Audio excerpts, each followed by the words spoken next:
Hello, everyone. Welcome to this episode of Hollywood Matrimony Live. Thank you so much for joining us. We are live on Facebook and YouTube on May the 4th. That's why I'm wearing this partially tight hockey jersey. You're in Hoth. Because I never wear it. I love it, but I never wear it. Not go. just because it's a little snug, but it's because I love Hoth. There you go. I'm a snow trooper. Yes, you are. And look, it's like soft over here, and then it's a little hard. Yeah, you got like I'm wearing armor plating. Oh, I see. Okay. For those that don't know, I am a snow trooper, part of the 501st, which I need to get some trooping done because I haven't done any in a while. You better get on it. I'm also, I need to get the Velcro, by the way, sooner than later. Okay. So I can submit to be a TIE fighter pilot as well. Okay. Anyway. I want to be an Ewok. An Ewok, a Wampa, and a Bantha. I don't know why I choose to do like the most complicated creature things. You should start with a Jawa. Jawa's fairly simple. It's your size. I don't want easy to put on and on. It's just cloth. I know. It's probably hot, but at least it's like easy to. You get a little gun. You get a bandolier thing. You get light up eyes. That's true. We know two people that are Jawas, so they can tell us how to put them together. And then we transition you into an Ewok. Yeah. And then from the Ewok, you can expand out from there. Okay. That's what I think. I just choose to be the most complicated creatures instead of just a normal uniform. Yeah. I'm a weirdo. You are. Oh, well. I spent a lot of time building you a costume before that it never got finished because you never did anything with it. I know. I'll wear it. It's been in the garage for 4 years. I'll still wear it if you finish it. Only if I finish it. Yeah. You haven't helped me and not at all with it. Well, tell me what I need to do. We need to do the show before I push you off the cliff. Okay, let's talk about movies. So, let's see. We are going to start with... I was going to promote... What? I forgot to... I don't know if I promoted it last week or not. To go see Revenge of the Sith in the theaters. But I think it's not... I think it's over. Yeah, I think it was like only a few I don't think days. it was even on there today, which made no sense. On May the 4th. Yeah, somebody said they were going to go see it today. There were no showings of it. Oh. So I don't know if it could just be in their area too. Yeah. But it made a killing. Oh, good. On its time release. Like it was last week, it was number 2 in films, and like even a couple of new films got bumped behind it. Huh. Anyway. All right, so let's start with this one. Are you ready? Sure, why not? All right, let's talk about Another Simple Favor. Again with Blake Lively and what's her name? Anna Kendrick. And Henry Golding. Now make sure you watch the first movie. Don't be that guy. Yeah, this is a direct sequel to A Simple Favor, which came out, I believe, in 2016, just like The Accountant did. Oh, 8 years ago. Yes, I believe if you look at the review, I think 2018. 18, so it's 2 years later. So yeah, so 2018, this is 2025. That much time has passed. In the first movie, Blake Lively asked Anna Kendrick, I need a simple favor. Can you please pick up my kid from school? Well, they became friends, and they're polar opposite people. Blake Lively's character is like a rich, powerful... high-powered... some sort of a... corporate something, yeah. And Anna Kendrick's just like this little nerdy, stereotypical, overprotective mom. But she has a podcast or vlog. Yeah. And all the moms follow her vlog for recipes and all that. Well, she's just kind of just starting it in the first movie. Yeah. And she's super nerdy and overprotective and kind of prudish. And it's interesting because this is a movie for Paul Feig, who's... Are you okay? Sorry, I'm tired. He directed Bridesmaids. He did the female-led Ghostbusters that most people hated. I thought was fine. It was fun. He recently did that movie Jackpot, which was John Cena and Awkwafina. Yes, I loved that movie so his comedy stuff is completely opposite of this kind of stuff. So this was interesting. It's kind of the first one's kind of a murder mystery. It kind of reminds me of the Knives Out mystery type stuff. But more in a relationship factor instead of just murders. Mm-hmm. Like there's murders, like this case, there's a murder in it, or a death in the first one. Yeah. And then it's the whole thing is a mystery, and then new things unfold, and then you see conspiracies and twists and turns. But it's the kind of movie that doesn't really set up for a sequel. So I was a little concerned heading doing into the this sequel, because would it just get redundant, repeat itself? Yeah. Well, because the headline for this is like, how did she get out of prison? Now she's back. Yeah. That's where we leave off. And why would they do anything together after everything that goes down in the first movie? So this is where we're at. We're like, I was really concerned, and it's like, it's probably gonna be a fun movie, but it's just gonna be stupid. Yeah. Like you won't believe any of it. To my surprise, they cleverly wrote in a lot of elements of why they have to be together, and it makes total sense. Yes, it made it work. There's like a lawsuit situation. Everything's dealt with a lawsuit type stuff, and that's why they get them together. Mm-hmm. But this one, it's making you wonder, has Blake Lively's character changed? Is she still the same person she is with her? Everything points to that she's changed. Yeah. So this new chapter, she's getting married, and she wants Anna Kendrick's character to be her maid of honor, which you'd be like, psh, yeah, she's not going to do that. She's not really given a choice. She doesn't have a choice. And so they go over to where they're in Italy? Yes. Yeah, they're in Italy, and another murder occurs. Now, what we really important to know too is Anna Kendrick's character after the first movie has also become somewhat of a Scooby sleuth. Yes. Like she solves, So she still does her blog with recipes and stuff, but it's also like and mystery solver. Yeah, and it says all this set up at the end of the last movie, and kind of like where the characters are. So it really makes sense. The whole movie makes sense. It does in a fun way. Now it gets a little soap opera. Don't take it too serious. It gets a little soap opera silly. Yes. Whereas they do something in the first movie that's kind of that, but you buy into it. This one gets a little further fetched. It's a little silly, and to me, there were some laugh out loud moments that were just ridiculous, and that's okay. This is just meant to be a fun movie, guys. Don't get too serious. I think because they lean into it, and they just roll with it. They don't try to make you think it's not ridiculous. They just let it happen. I think that's why it works. It works. It works for me. Yeah, and I like these two together. I think they have great chemistry because they're so different. And they're so visually different. They're so personality different.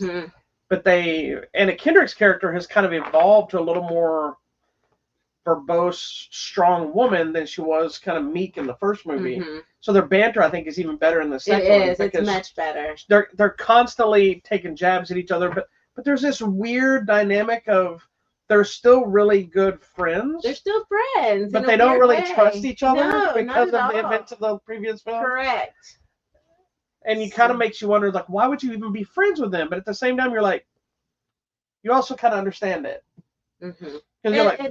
It's very much a love-hate friendship. It really continues from that first one, and it just carries on. Anyways, what I do enjoy about this is they got the original people back, like her. Anna Kendrick's character Stephanie and all the moms and dads from the school are still there. Their kids are still the same kids. Which is bigger. Thank you for getting the same kids. They had their only person they replaced is the mom, Blake Lively's mom.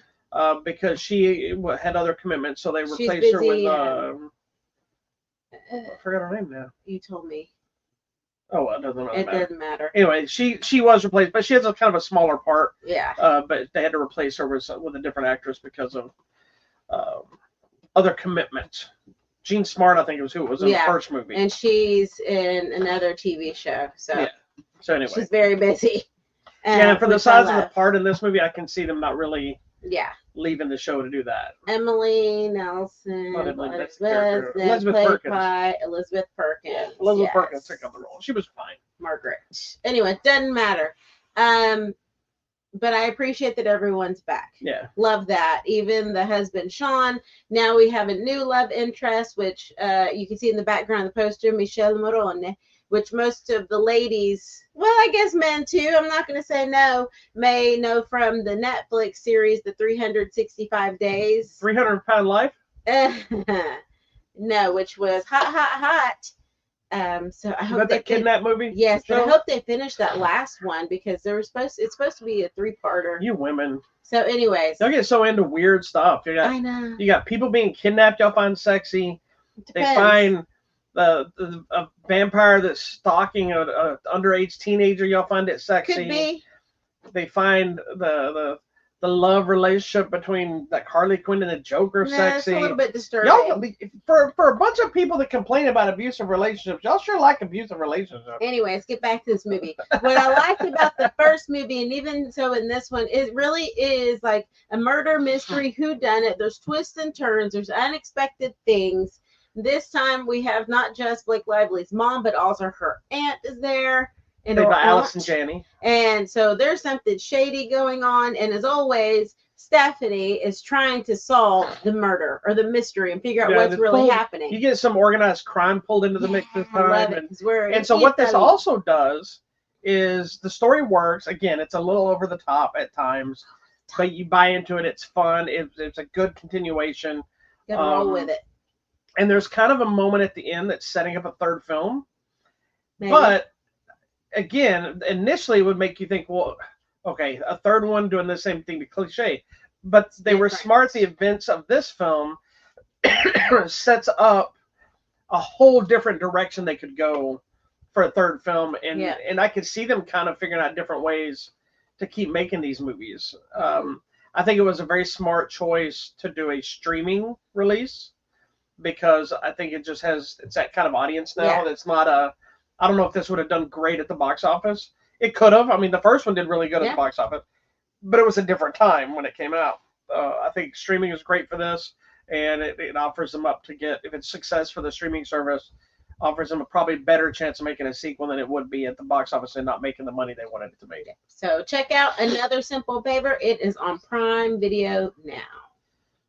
Okay. Where did we watch? Can you find watch the first one? Was it also on Prime or was it on Netflix? No, it was on Netflix. Netflix. Simple Favors on Netflix. Another Simple Favor is on Prime. Yes. All right, now we got to talk about this. Any Nicolas Cage movie that comes out, we're there. I love Nicolas Cage. I recognize he did a lot of really bad flop movies. But once I knew the story behind his personal life, his tax problems, things like this, I had a bigger respect for why he was doing it. He was just trying to work.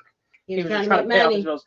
Once he paid off those tax debt things, you can see the quality of his movies have changed. He's gone back to these thinking movies and the better scripts. They don't always work, but they don't feel like phoned in trash. And one thing I will say, no matter how bad the movie is, he always seems to be all in. That's what I was going to say. He said that he was deeply upset by people even suggesting that he phoned it in. He's like, no matter how the movie ended up, bad, good, whatever, he's like, I've never phoned anything in. And I agree. Yeah, he did say that's the only thing about reviews that bothered him, was that people would say, oh, Cage is just phoning it in. He's like, I gave all to everything. Here's another one. He's kind of like, he reminds me of Eric Roberts, who told me one time when I interviewed him that he goes, I've done a lot of horrible, horrible, horrible bad movies. He goes, but I didn't take the movie because I thought the movie would be good. He goes, I like the character. There you go. And I want to act. He wants to work. Because I'm an actor, I want to act. And he goes, so sometimes I take these movies that I don't know if anybody will see. I don't know if the movie will ever see the light of day. He goes, but it's my job. Yeah. And he goes, and I thought this character was interesting. And so I played the character. I had a great time playing it. He goes, I've never taken a job I regretted. Right. And he's like, it's my job. I got to work. Well, and there was someone else who said sometimes the movie you start off making is not what ends up getting put out by the editors. I know Charlize Theron said something similar about Eon Flux. Yes. She goes, that the movie they planned to make was not the movie. She realized halfway through they were not making the same movie. And you never know what's going to get done. And two, once the editors or whoever or the director's done cutting it all together, you don't know what's going to get in and out. And I think that's been a big issue with a lot of, it's a multiple issue of the public and their whiny behaviors and the studios kind of meeting to them and saying, we're going to tell you everything that's going on in this film so that you'll come and see it. Because people are like, I don't want to see that. What would make me want to see this? As opposed to just saying, Nicolas Cage, a surfer. Look, oh, okay, what is this? You know, now it's like, why? What's this about? What do I need to see? And then they spoil too much in the trailer, and then you're like, and then, but at the same time, you get people that won't go see it unless they know this happened. Like Civil War, Captain America: Civil War is a prime example. They teased Spider-Man into one of the trailers, which it was clearly designed not necessarily be a super surprise, but something to be revealed in the movie. But they had to tell the audience, hey, Spider-Man's coming. I hate that. And so it's an audience problem. Audience wants to be surprised, but they also don't want to take a chance like we used to. Usually people just watch the movie because Nicolas Cage is in it. It's a surfer. I have no idea what this movie's about, but I can't wait to watch it. Exactly. And you come out of it and you either liked it or you don't. Well, and like now I kind of like that. I don't know if everyone gets this or just AMC because we have the premiere thing where you get the thing like come see a movie on Monday. Oh, the one at that's at 7, the mystery screening? But it doesn't tell you what it is. Yeah. I'm like, I might do that one day. Yeah. I think it's a screening for what we're going to go see a screening because it's at an AMC. I don't know. But But I'm like, would I go see it? It just tells you mystery screening rated R. Yeah. I was like, and sometimes it's a new movie, sometimes it's an old movie, you never know. But who cares? But I like that because now I'm to the point where when we go see trailers, I'm this guy now. I'm like this and I'm on my phone and sometimes I put headphones in because I just don't want to know anymore. Well, you know what I think social media, YouTube, the internet has done a disservice to the film industry. Yeah. Because it's allowed them to promote and really push and engage and interact with the audiences. But I remember going to the movie theater and the only thing you knew was a picture in the newspaper, the poster at the theater. You remember standing there. They don't even do this at the theater anymore where you go up there and stand and there's like a marquee of all the movies that are coming out and you sit there and look at all of them. It has all the title treatments. Yes. And sometimes you didn't know what that movie is, and you pick that looks something interesting. And then you'd go to the theater, and the name would be on the front of the theater you're going into. They still have all that stuff attached, but they don't turn any of that on anymore. So I think it's lost the luster. It looks very plain. Yeah. It's like taking the playground out of McDonald's. I mean, and it's all done in the vein of, we're making it convenient for you. Just click here and like, boop. Yeah, but there's no interaction anymore. There's so many movies. I remember my parents, I've jokingly told this story numerous times, at least to you and our people. I don't know if I'm here, but there's this movie, The Last Dragon, which I love. Never heard of it at the time when it came out in the 80s. I was a kid. I remember my parents and their friends were going to see Porky's. One of the Porky's movies. I don't remember which one came out at that time. And of course, I was a kid, so I couldn't watch that. Yes, and my friend, their couple's son, couldn't go either. So they're like, y'all need to pick a different movie. Okay. That's how it was. It was like, we got there, pick something else.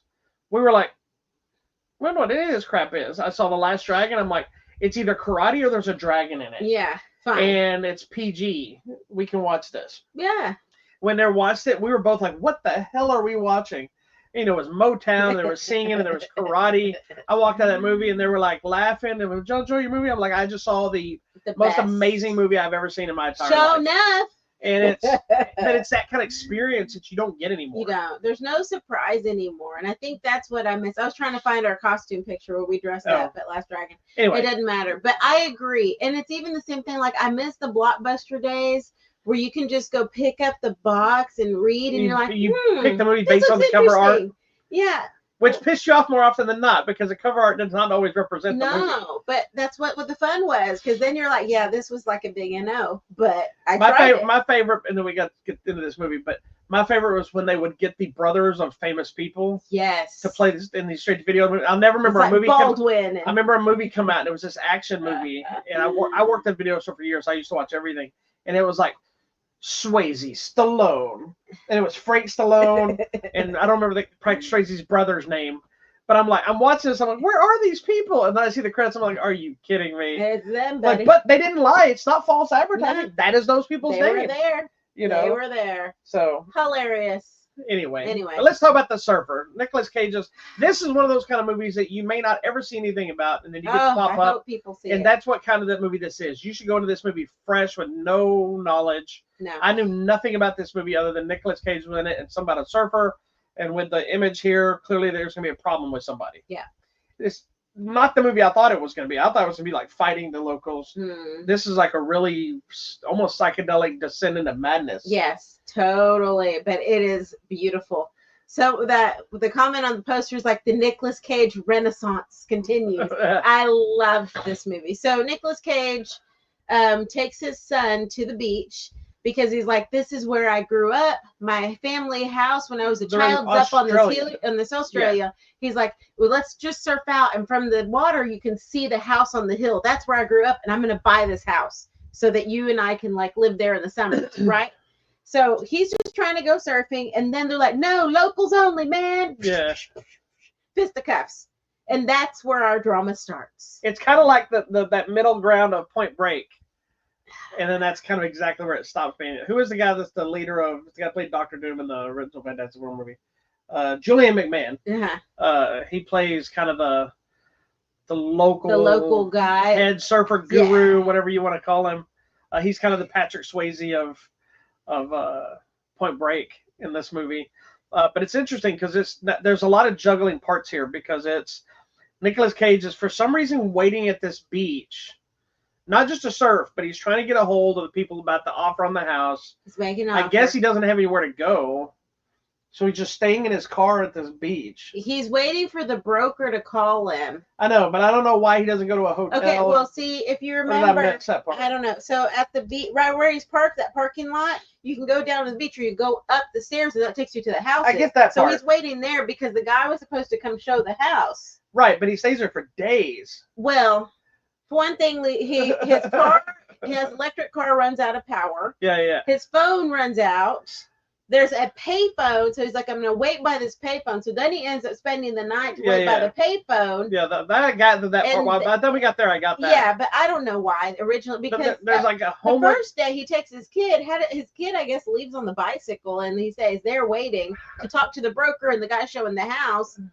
And it's madness. Then there's like, not only there's the locals, then there's like a homeless person that's living out of their car that clearly has issues with people at the beach. Yes. He's kind of, you can't tell if he's crazy or has legit beef that's legitimate.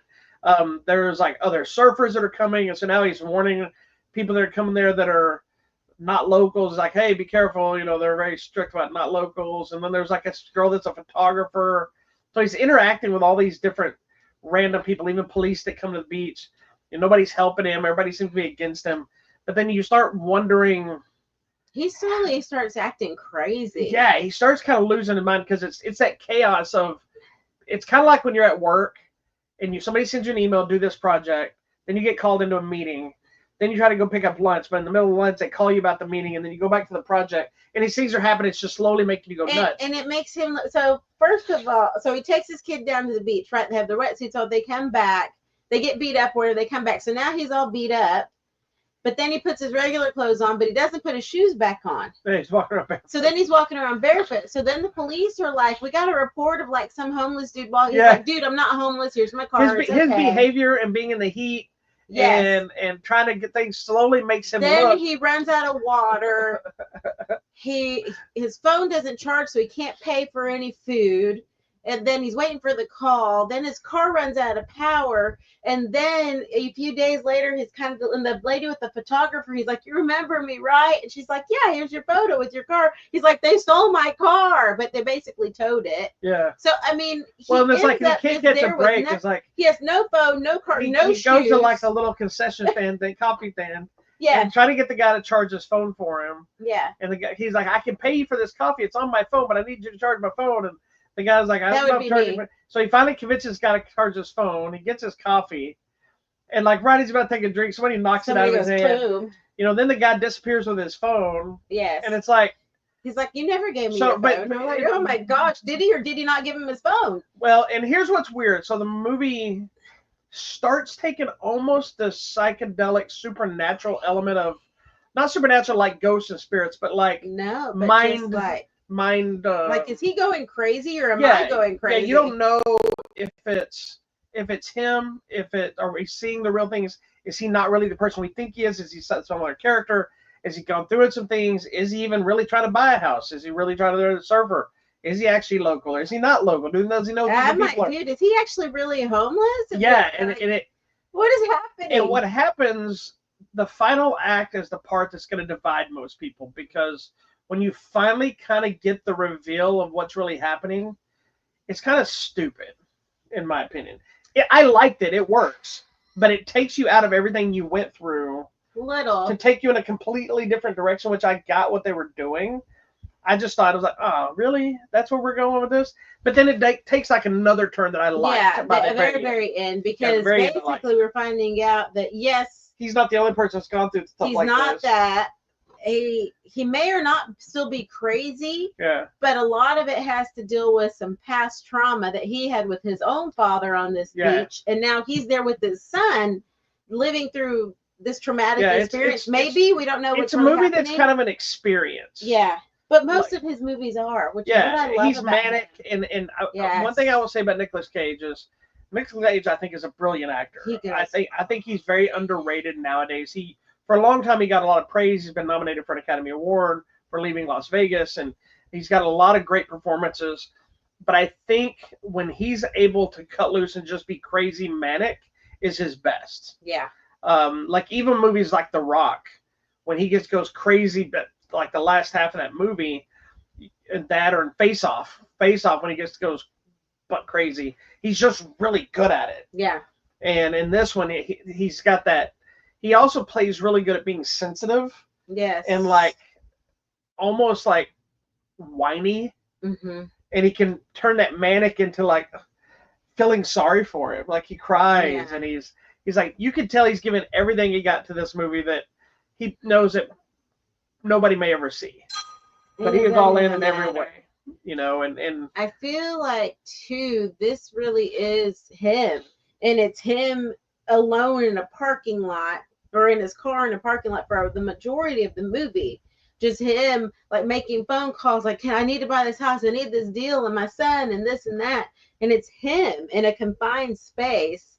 But it is amazing to watch, because there at one point I'm like getting all involved in the story, and I'm like, what the heck is going on? And I'm like, is this real? Is it not real? Like, was that person even there? Were they not? But then the lady with the photos come back and she's like, yeah, here's your picture. I'm like, okay, so she saw him. Yeah, that's a moment. Like, wait a minute. That's a moment when I thought I'd figured the movie out. Me too. And then she showed the photo. I'm like, oh wait, okay, that's can't be it then. You know. But then I was like, where did his son go? Like, why? How come his son hasn't called him? And then I'm just, oh my God. I really like this movie too. I thought it was great. It's weird. Most of his things are weird, but if you don't like Nicolas Cage, you won't like the movie.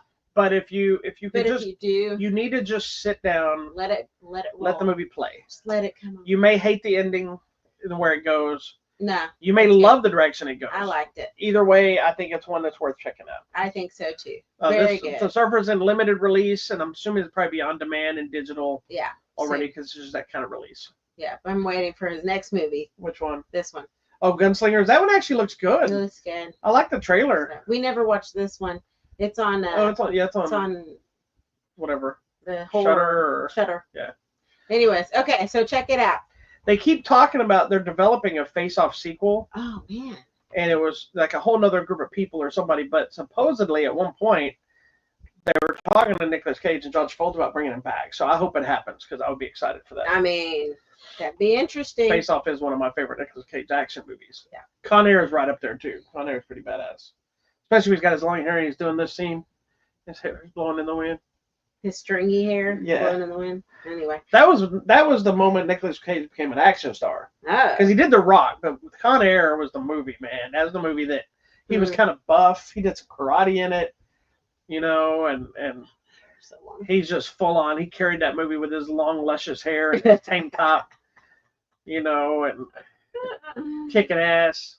All right. Anyway, sorry. One more to talk about today. All right. The next one is the latest Marvel movie, Thunderbolts. The Thunderbolts. Which is bringing together the ragtag group of characters that have been introduced in a whole bunch of other things. Yes. So you have Red Guardian and Yelena and Taskmaster from Black Widow. You have Ghost from Ant-Man and the Wasp. She's the one that goes like the vibrating chick. Yes, Ant-Man and the Wasp. You got Bucky, aka Winter Soldier, from almost every other Marvel movie. No, he's Senator Barnes now. Okay, well he's still Congressman. He's still Barnes. the Winter Soldier. And then you have U.S. Agent, who was introduced to us in Falcon Winter Soldier. And then you got Bob.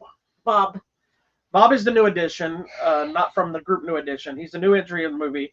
Originally cast played by Steven Yeun from The Walking Dead. That would have been cool. But it wouldn't have matched the character for what it was. So I'm kind of glad, even though I love Steven Yeun. But he had to leave the project because of scheduling or something. Bad. This other guy actually did really well. I've never seen him. I don't think. Bob is a character that comic fans know. Anybody else has probably never heard of this. Well, character. And I've never seen this man. No, Like yeah. a human being. I've never seen him before. What has he been in? I don't know. Thunderbolts, it says, was #1. Yeah, it was so #1 this let's weekend. see. Even though What it's kind has of he been in? I've never seen him. so anyway, so Thunderbolts is basically bringing together all these kind of second tier sidekicks slash. Where's Bob? What? Robert. Oh, Robert. Yeah. Sorry, I'm trying to find Bob. Lewis Pullman. Hold on, while she's looking it up because we've seen him. What have you been in? Oh, he's in Top Gun Maverick. Yeah. Oh, he was in the El Royale. Lessons in Chemistry. I would know that. I watched that show. Oh, I think he's the nerdy one in Top Gun Maverick with the glasses. Yes. Okay, that's why you wouldn't hit somebody with glasses. Yeah, that's why I haven't seen. Okay, so he's done some stuff. Anyway, okay, sorry, but Bob. yeah, so this is bringing this group together. It's kind of one of those. It's kind of like Guardians of the Galaxy when they announced it. Like, why are we doing a Thunderbolts movie? For those that don't know, Thunderbolts is a big group in Marvel. Mm-hmm. They are a thing. It's not this group of people, but it's always been a random group of variety of people. Yeah, and they were usually second tier heroes or villains or something that got thrown together. So very similar to a Suicide Squad kind of thing, but not necessarily like just criminals kind of thing. Yeah. And it was an interesting direction of using the Thunderbolts as a catalyst to introduce a new team. And if you notice, a lot of people had questions. There's an asterisk next to the Thunderbolts title. Mm-hmm. That is answered in the movie. That was very specific of why that, because that wasn't added. That wasn't on the title at first. When they first announced they were in the movie, that wasn't there. It wasn't until they I think released one of the first teaser posters or trailers, the asterisk showed up, and everybody's like, all right. Well, the most of us figured out what that asterisk means, but we're going to leave it at that. I wasn't sure how to feel. I do like all these characters. I was glad to see, as much as I love Marvel, I'm kind of over Captain America and Thor and Iron Man. I was ready to see new people. There's so many characters. That's, as a comic fan, that's something that annoys me, is you get those same group all the time. And Marvel's done really good about expanding them, even if not everything worked for you. Yeah, we're at least getting to see a Shang-Chi and a She-Hulk and a Miss Marvel and characters I don't care anything about sometimes, but I'm glad they're coming out and getting their thing. This is a good group to get to throw these people together, give them a little more expansion. So it kind of is continuing the story that these characters all got in a smaller way, now getting to expand. Yes. In reality, it's really more of a centerpiece to Florence Pugh's Elena, probably more than everybody else. But the story is bringing them together, and then they have to fight something. It's really all I tell you without spoiling anything. I think that too. It's also the catalyst for each character to find some sort of redemptive quality. So like her dad, it's not her dad, but for all intents and purposes, Alexei is her dad. You know, he's always been wanting to do so. He's like, I can do more, because he was essentially, I guess, he was Russia's Captain America, but they kind of like kicked him to the side and threw him in prison. Yeah. And so he's been wanting to do more, and now she's kind of the only person left for him to really connect with. And it's really funny is if you look at, there's 4 characters here that are all shadows of the originals. Yeah. Because Red Guardian, U.S. Agent, and Bucky are all spawn of Captain America. And she's kind of spawned from Black Widow. Yeah. You know, and Taskmaster as well. Sorry, technically is too. It's interesting because there's a lot of, as you're talking about them trying to find themselves. Yeah. There's a lot of dealt with trauma. Yes. A lot of depression. So much. Kind of PTSD. This movie, the trailers for this movie, I don't think advertise it in what it actually is. Because I was gonna say, that's what this really is about. That's what this movie really is about. They're each dealing with their trauma, their depression, their anxieties. I mean, like she's having to go to therapy, and like she's like, just shove it down, whatever, just shove it down. But she even knows that's what's causing her so much problem. Is she's not dealing with the death of. It's not a spoiler, right? The Black Widow died. If you don't know that Black Widow died, because and in this one she's like, I didn't lose her once, I lost her twice. Yeah. You know, and that's the pain. And then I think too, we see Bucky. He's really trying, and there's a line in this one where one of the other congressmen or whatever, the Senate guy, tells him, you're a senator now. You got to let the system work. He's like, the system is broken. Yeah. So he's like, I was out here fighting and that was messed up. I'm in here trying to do the civilized thing and fight, and that's broken too. So he's completely lost. And I have to ask you before we move it on. So emotional. For those that don't remember or don't know, oh Lord, someone was super anti Bucky for years. I know. I've been in the back of Winter Soldier's team since day one because I looked at his trauma and he was betrayed and he was brainwashed, and you were like F Bucky, and I'm anti Bucky, and they need to kill Bucky. All the way up to the Falcon Winter Soldier TV series, you were almost still against it. So where are we at now? I like Bucky. I really during the show, the Falcon Winter Soldier show, I think no, even at the end of Captain America. Yeah. When the shield goes to you mean Endgame? Endgame, yeah, whatever. At the end, where he comes back. He could have easily given it to Bucky, but Bucky's like, no. Bucky already knew he wasn't giving it to him. Yeah. He knew. He's like, he chose you, and Bucky he chose knew he you for a reason. Too. Yeah, he knew because it was his best friend. Yeah. I mean, I don't know if they had just the look or whatever, but to see that he was willing to step aside, but I think also too his trauma and his issue. He's like, there's no way I'm worthy of that. You're more worthy than I am, but that was his best friend. But to him to be okay that the shield went to him instead of, I'm just so but I think, and throughout the series. I find it interesting too, and I don't know if a lot of people are picking up on it, but love it or hate it, you get Captain America: Brave New World and you have Thunderbolts. Both movies are the newer hero characters dealing with the past and what they have to live up to, also their own trauma. The entire Brave New World is kind of still Sam trying to figure out, should I be Captain America? And then you have the flip side thing of the original other Captain America, I forgot his name, Isaiah.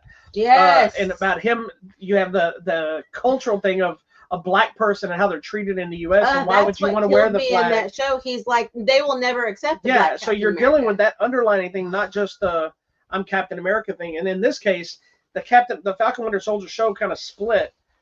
Over here, you're dealing with his issues and trauma and whatever. And even to a smaller issue, General Ross, and the stuff he went through all the way back from the Incredible Hulk to now. In this case, you've got not only Bucky dealing with a different variation, but now all these other characters. And there's two characters that I think are really underutilized. One specific is hardly utilized whatsoever, but I understand why they did it. It was kind of we need to have somebody. It was purposeful. And then I think Ghost is probably the most unused of the core group. That she's there, but she doesn't really get a lot to do. Yeah. We don't really deal with her traumas as much. I wonder if because we're assuming it got resolved in the other movie. Well, I mean, maybe a little bit. She got a little more to do than some of these other people did in her movie, but at the same time, I'm like, she's here, and I think maybe there's not as much trauma to deal with, but it felt like she was almost kind of just in the room a lot of times. Yeah. Taskmasker, we already know everything that went on with that character. Yeah. And so it just kind of exists. U.S. Agent, I liked in that one. There's a lot of he's dealt with. He's such a jerk. He is, and that he's also dealing with being in the shadow of Captain America, but then also everything that went down in the other one. His own best friend dying as well. Yeah. His Bucky basically got killed. And then his own family dynamic. His family issues. And here's the other thing that I like about this is none of them are afraid to call each other out. Yeah, they all hate each other. Because they're not friends. No. And they're like, and what's her name tells the shaky girl? Ghost tells him, yeah, well, you murdered a person on live TV, you idiot. What do you think? Yeah. And like this, they're telling each other all this stuff. And I think it was actually, I think it's good for them that someone called them out on the thing. I think the setup on how they bring them together outside of Red Guardian, because he's not in there initially, is the perfect setup of their relationship. Because the first time they all meet in this movie is what you see in the trailer, which is them all trying to kill each other. Yeah. They're fighting and they're beating each other up. And there's a reason that's happening, and then it also is the reason it forces them together. So it's a dysfunctional relationship through the entire movie until they all realize they're alone and they need someone else. They need each other. And they realize they have each other, and Bob is the catalyst for all of that. Yes. And I didn't think I was going to like one, I'm not a fan of the Bob character. Mm. I don't hate him. I just don't care. But there's a side of him. I hate to tell you. I'm trying to say this without spoiling who he is for those that don't know. Yeah. There's a multiple personality situation. We'll say that. And there's a villainal side that I did not like in the comic. Yeah. But it fit the mentality of this movie that I thought was very smart, because that character symbolizes the loss and the missing that all these people have. Yeah. And I thought it was kind of a ironic, connection of has nothing to do with them, but has everything to do with them. Yeah. And then it also, I think, gave a very interesting way of them to all deal with their different traumas and stuff. In kind of a little, this is probably another one of the more grounded Marvel movies. Yes. It has big epic action. It's got some great action pieces. It's got superhero stuff in it. Don't get me wrong. But it's characters building in this movie, and it's dealing with some dark, heavy stuff. Yeah, I mean, the theme, it tells you on here, it deals with like an exploration of people grappling with their past traumas, mental health issues, substance abuse, the darkness they hide inside, how to deal with that. I mean, she talks about the therapy and all these things, but also the power of connection and the importance of staying connected with other people. Even if you're struggling, you got to try, at least, don't shut yourself out. And that's what each one of these people has done. Even Bucky, who's in the Capitol, but he's still like in his own little head about everything else. So it's actually a pretty deep movie. I enjoyed it.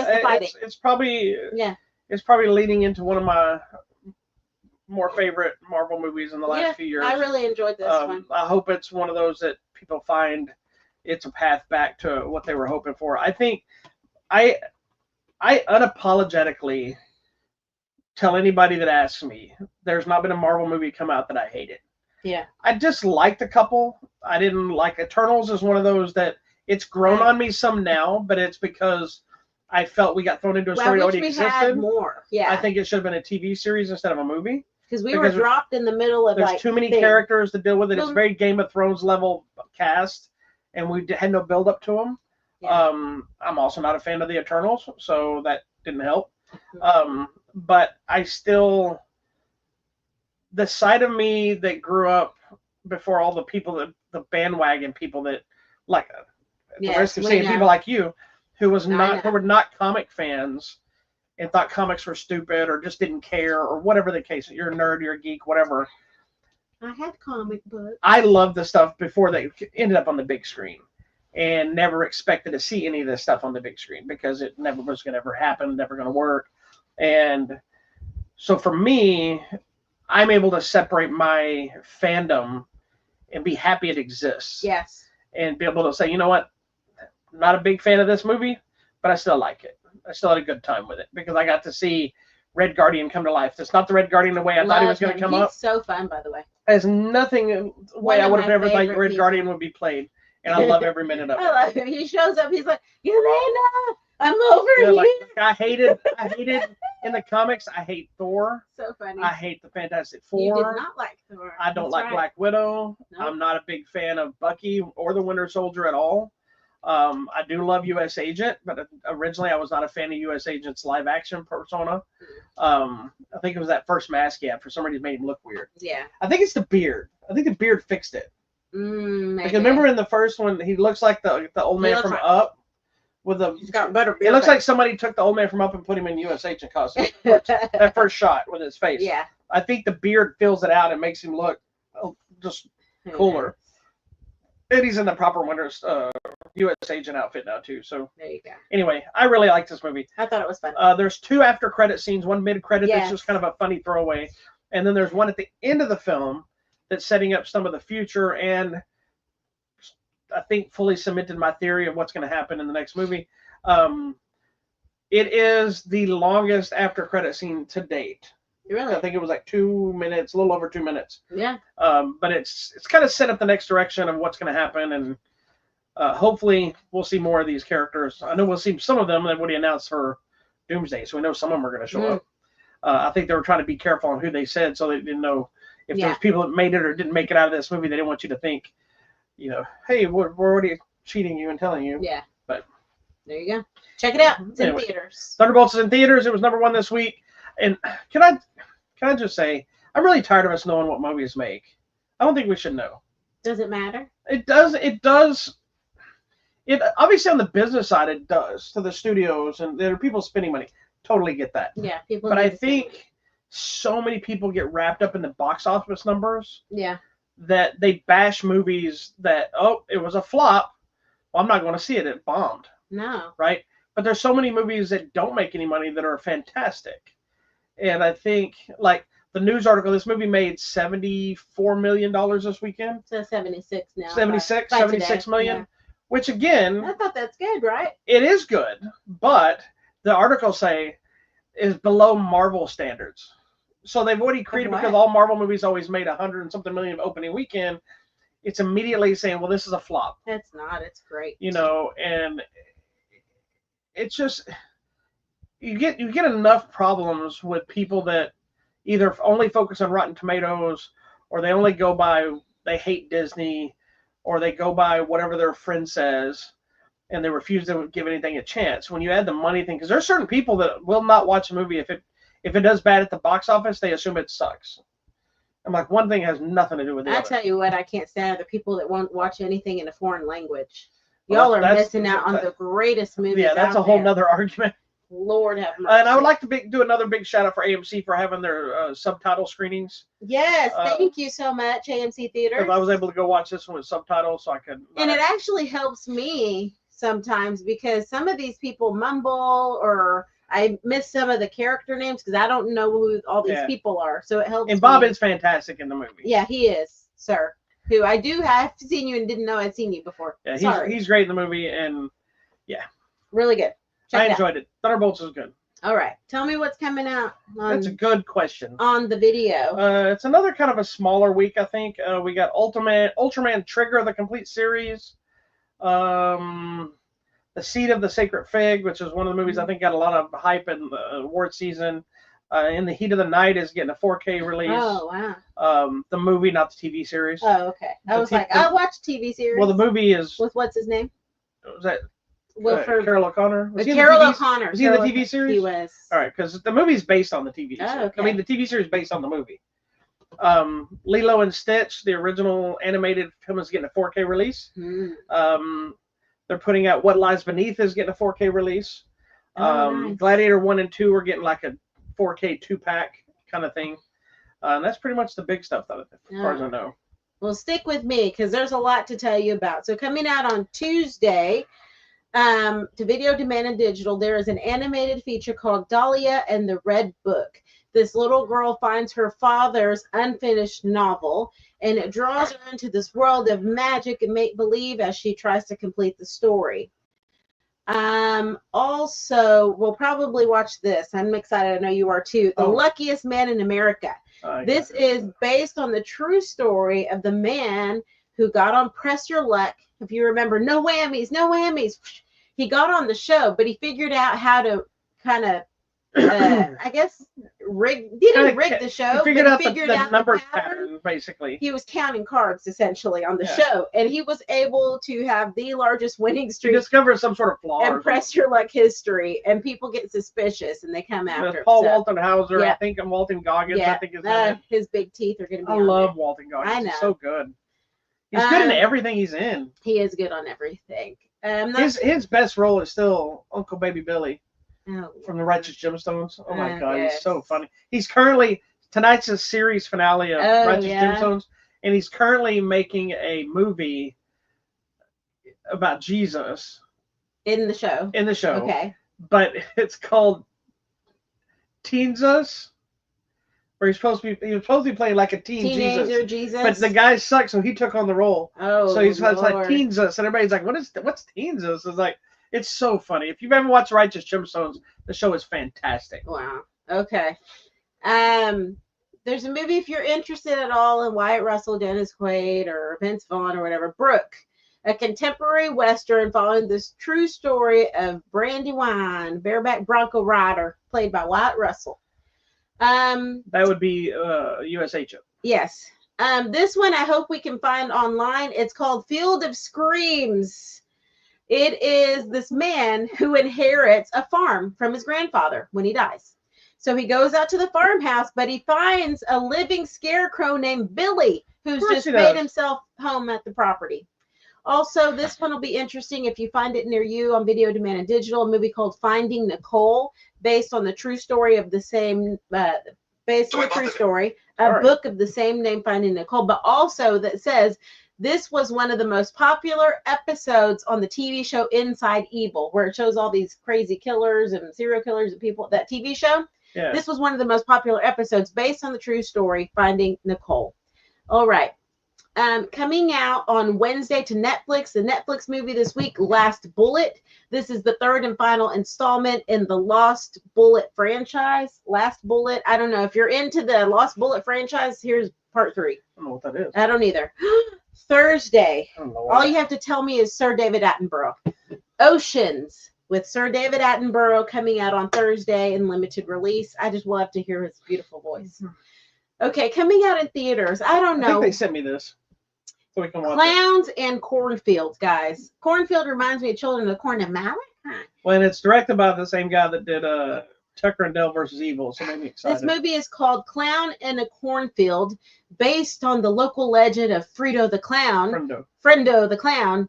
Teenagers start going missing in the cornfields. Well, what do you think it is? It's going to be the crazy clown in the cornfield. We may be talking about this. Why would you go if you know there's a crazy killer clown in? Why would you go in a cornfield anyway? Bad things happen in cornfields. Also coming to theater. I passed on that. Juliet and Romeo. This is a full-on musical extravaganza, a retelling of the Juliet and Romeo story. Rebel Wilson's in it. She plays Juliet's mother. I've seen the trailer. It's cute. Have you? Yeah, they sent me something. I'm like, no, thank you. I would have watched it. It looks cute. Yeah, coming out to Netflix. I'm excited to see this. The movie Known Us. Okay. This is Joe Magliano, Vince Vaughn, Susan Sarandon. A man, after the loss of his mother, decides to open up an Italian restaurant with a local group of grandmothers being the chefs. So this is based on a real thing, right? There's a restaurant, so you don't have to look it restaurant of grandmas. Yeah, grandma chefs. It's a real thing. It is in Italy. There is a real restaurant where grandmothers come and we don't cook. know if this is based on that or not. I don't know if it is. Okay. But they come and they cook. The true story of Known Us. There you go on YouTube, on CBS. So anyways, yeah. And it's funny because when I watched the video about the Known Us restaurant, I want to go there one day. They cook you're gonna eat whatever they make that day. There's no menu. It's whatever grandma's making. That's what you're eating. This I want to see. There's a documentary called Wick is Pain. It's using behind the scenes and never before seen footage of the John Wick series. Keanu Reeves, I believe, talks us through it, narrates us on how this came from a small idea to become this billion-dollar franchise. There was a movie that came out. The first one came out. It was like a movie out of left field. Yeah. And it was nobody expected it to make a lot of money or even be seen by very many people. Yeah, so it became a phenomenon. Excited to see that.